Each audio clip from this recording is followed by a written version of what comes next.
شروع اللہ کا نام لے کر جو بڑا مہربان نہایت رحم والا ہے۔ جب آسمان پھٹ جائے گا اور جب تارے جھڑ پڑیں گے اور جب سمندر ابل پڑیں گے اور جب قبریں اکھیڑ دی جائیں گی، تب ہر شخص معلوم کر لے گا کہ اس نے آگے کیا بھیجا تھا اور پیچھے کیا چھوڑا۔ اے انسان، تجھ کو اپنے رب کریم کے بارے میں کس چیز نے دھوکہ دیا؟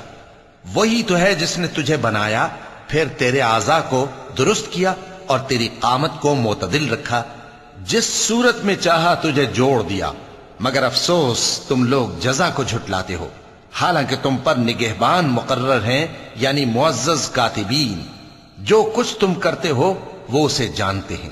بے شک نیکوکار نعمتوں کی بہشت میں ہوں گے اور بدکردار دوزخ میں، یعنی جزا کے دن اس میں داخل ہوں گے اور اس سے چھپ نہیں سکیں گے۔ اور تمہیں کیا معلوم کہ جزا کا دن کیسا ہے؟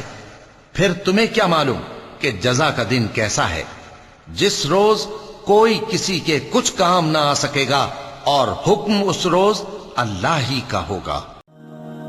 صلی اللہ علیہ وسلم۔